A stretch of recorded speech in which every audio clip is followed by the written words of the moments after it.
AI in healthcare isn't just another tech story. It's already delivering real results in three critical areas, from cutting drug discovery time from a decade to months, to revolutionizing medical imaging, to transforming surgical outcomes. Artificial intelligence is quietly reshaping a $100 billion industry. Hi, everybody, and welcome to UBS Trending Special Report, the era of AI. Let's get into this AI revolution in medication discussion with my guest today, Agustin Mohedas, Portfolio Manager and Research Analyst at Janus Henderson. Augustine, thank you so much. I love this topic because it takes AI, but it also flips it into topics I think that people can understand, because we talk a lot about drugs, drug discovery, medicine, and I know something that you did was worked on drug discovery and actually patented several new molecules. Was AI available to you as a research tool when you were in that work? Well, thanks for having me today. About 15 years ago, when I was doing my PhD work at MIT, I was developing small molecule inhibitors to treat a disease called fibrodysplasia ossificans progressiva, or FOP for short.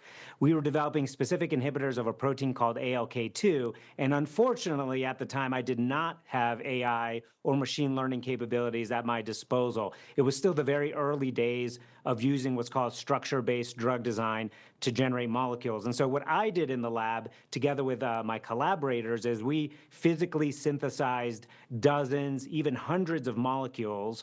Then we took those molecules and we tested them in vitro or in a petri dish, in cells, and then we tested them in mice as well to see if they would have the desired effect. So we would make small changes to these molecules and then test them sequentially to see what those changes would yield. I specifically was trying to make the molecules more potent and more selective and therefore safer to treat this devastating rare disorder. Now, because I didn't have AI capabilities or computational capabilities at my disposal, this is a very brute force process. It's very time consuming. That's why my PhD thesis took so long to complete, or at least that's what I tell myself. And so, yes, if I had had AI available to me, I think things would have been quite a bit different, quite a bit faster potentially. And that's really the benefit that potentially AI, machine learning capabilities, enhanced computational methods offer to the drug discovery capability that companies are employing today. Right. I'm sure many of us remember waiting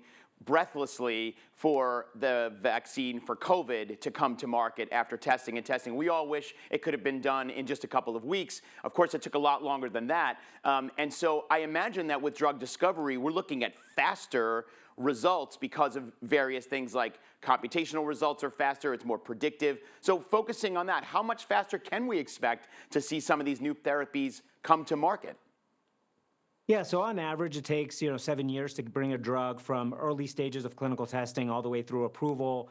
Closer to 10 years if you include some of the preclinical stages of testing. So, for example, what I was doing in the lab was generating these molecules and testing them in cells and in mice. So instead of doing that, instead of taking that brute force, slow, iterative approach, what scientists at biotechnology companies can do today is they fire up their computer and they have the computer make not dozens or hundreds of molecules, but millions and billions of molecules. Then they create in silico or in computer experiments and test these molecules against known structures of proteins. And so we run experiments where we see if those molecules are going to bind those proteins and have the desired effect. And then from those millions and even billions of molecules, we can then narrow them down to much higher probability hits in the hundreds, and then have chemists synthesize those and test them in cells. And so we can essentially speed up this early part of the drug development process from taking years to potentially more like months. And not only are we speeding things up, we're actually getting better results. We're getting molecules that are more potent, more selective, and then therefore potentially safer when you finally put them into patients. And so right now, what we see is AI and computational drug discovery really to help speed up this preclinical part of the drug development process, which is typically measured on the order of 1 to 3 years. And so maybe that can get reduced quite a bit. Now, the clinical side of drug development, that's really what takes the longest and is also the most expensive. This is where companies are actually taking these molecules, testing them first in healthy volunteers and then in patients to see if the drugs have the desired effect. Now, there is the potential for AI to even help with this part of the clinical development. For example, by finding patients that could potentially be responding to therapy, by helping companies recruit clinical trials in a faster way. And even down the road, when regulators are reading the millions of pages of documentations that the drug companies deliver to them, they could potentially be using AI to help speed with the drug review and approval process. And I think one of the main benefits we saw in COVID when we got the vaccines approved in record time was that regulators basically put everything else down and focused exclusively on those products. And because they had the time to focus, they reviewed them much more quickly. And therefore, if AI can help regulators speed up what they do while still making sure they set a high bar for drug approvals, I think it could really shorten the time to get a drug approved from maybe 7-10 years, down to 5 years or even lower. Wow. Yeah, I mean, something like a global pandemic like we all experienced, 4 or 5 years ago now, there was a concerted effort around the world to make sure that, like you said, get those approved as fast as possible. But you may not see that with everyday drugs that maybe affect millions of people instead of billions of people. But on the other side of this, do you think we'll ever see, I mean, this is a hypothetical question, but any fully AI-developed drug therapies down the road?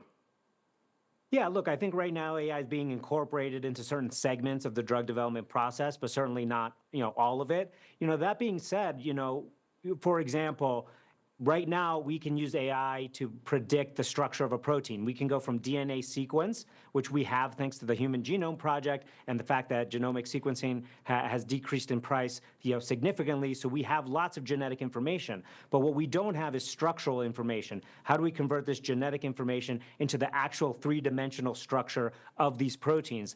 We need to know these three-dimensional structures in order to predict how molecules will bind to them and therefore have a desired effect, like inhibiting, the growth of a cell to prevent cancer, for example. And so as AI becomes more powerful, as we get computationally more powerful tools, we can go from DNA to 3D structure. Then we can take millions and billions of molecules, see how they interact with those 3D structures of those proteins, and predict a desired outcome. We could then theoretically even run clinical trials in a computer and simulate what a molecule might do when you give it to a patient, using lots of different computational biology and different predictive models. We could then potentially run lots of experiments to see, okay, where might this molecule have the best desired effect, in which patient populations, and then we can take that molecule and actually run a clinical trial. And so while we're still many years away from a purely AI discovered and developed therapy, it's already being incorporated into a lot of the work biotech companies are doing every day. It's quickly becoming actually par for the course. If you're not using these computational methods, you will be left behind and you will be at a disadvantage. So companies are already incorporating them into various aspects of drug development. And so I think, we're not that many years away from having drugs approved where AI played a significant role in their creation. It's incredible. The way you're describing this, it really does sound a lot like science fiction for many of us who grew up, watching these things in movies. And, it's unbelievable to know that it's a reality, or soon to be a real reality, for a lot of the applications you're talking about. And speaking of which, besides drug discovery, you talk about other applications that are AI specific with healthcare, like medical imaging and surgical procedures. Talk a little bit about those. Yeah, so obviously AI is going to have a big impact across the economy as it increases productivity, for everyone, and opens up new potential use cases. And so for example, some of these use cases include insulin delivery devices or insulin pumps. Those right now aren't very smart. They use very rudimentary algorithms in order to deliver or try to deliver the right amount of insulin depending on the blood glucose that's being monitored by CGMs or continuous blood glucose monitoring. However, there are new products that are recently become available that use AI and machine learning algorithms that learn how you as an individual react to different types of carbohydrates and sugars. So when I eat, a piece of cake or something like that, my blood sugar will spike differently from someone else's. So the amount of insulin I might need if I'm a type 1 diabetic or a type 2 diabetic will actually vary quite a bit. And so it would be very important if the algorithm on the device that's delivering insulin is tailor-made to me and my body's response to those carbohydrates and that sugar. And that's already available, and I could see that becoming even more available in the future as we incorporate these machine learning and AI algorithms into insulin pumps, but other areas of medical devices. We're seeing that being incorporated right now into prosthetics as well, where prosthetic limbs are learning from the user's own informatics and the user's own actions to make them more custom-made and tailor-made. Another area where AI will play a big role is in the area of radiology and imaging. Right now we're paying radiologists, really high salaries to slowly read through X-rays and CT scans and all kinds of medical imaging. And as medical imaging becomes more ubiquitous, they'll have more and more of these scans to read. So why not increase their productivity by having AI do the initial reads and highlight the areas of interest so that then a doctor can confirm the diagnosis. So that's another area that we're really excited about. And then finally, in the area of robotic surgery. So robotic surgery is still low single-digit penetration into all surgical procedures, but that's certainly going to continue to increase. And the companies that are offering robotic surgery devices are collecting, a plethora of data, both imaging data and surgical outcome data, so that they could potentially down the road train the robots to do some of the surgery themselves, or to even offer surgeons like a heads-up display that gives them a warning about, potential bleed that needs to be taken care of, or some other aspect of the surgery that could be improved. And, down the road, you could even see very simple surgical procedures like closing up stitches or other things being done completely in an automated fashion. And so you can just imagine, as we incorporate AI and as computational power continues to increase, all of these potential use cases, open up. And it is very science fiction-like, but, we're certainly seeing things that appeared to be science fiction as recently as 10 years ago, having an impact right now in the world of healthcare and specifically in biotechnology, which is the area where I focus. Yeah, honestly, it's really fascinating. I'm hanging on your every word here, Agustin, because what you're talking about, some of it already exists. My mom just had a surgery recently with some robotic help. Obviously, the surgeon was very, hands-on when it came to what she needed, but it cut down the actual operation time. It certainly cut down her healing time and made a significant difference in the results. But obviously, as you're saying, that's going to become even more and more advanced over time. And what you're talking about with prosthetics, we're starting to just get the sort of the tip of the iceberg of what that can do for people who have lost limbs, or especially for a lot of men and women coming back from war who lose limbs. In those situations, they can have fully functional lives with these AI prosthetics. It's just unbelievable, and I always get very excited about that kind of technology. So as we're wrapping up, because a lot of our folks watching these shows are also looking for the investment side, obviously it's a fascinating story. If you think about it, say, within the next 5-10 years, what are you seeing now from the investment possibilities within this particular AI, biotech, medical space? Yeah, so within the area of biotechnology, which is my core expertise, we're seeing really new modalities of treatment that are very exciting. And so, for example, I mentioned genetic sequencing. The cost of that has declined significantly. This is enabling us to identify patients that have genetic diseases. Now, with new modalities such as gene therapy, gene editing, RNA interference, and other ways of genetically targeting disease, we can actually get at the root cause of these diseases and no longer just treat the symptoms, but actually get at the genetic cause. And so one area of particular focus for us from an investment theme is muscle-targeted genetic diseases. One example is Duchenne muscular dystrophy, or DMD. This affects young boys that unfortunately there's no cure, and eventually they pass away from their disease.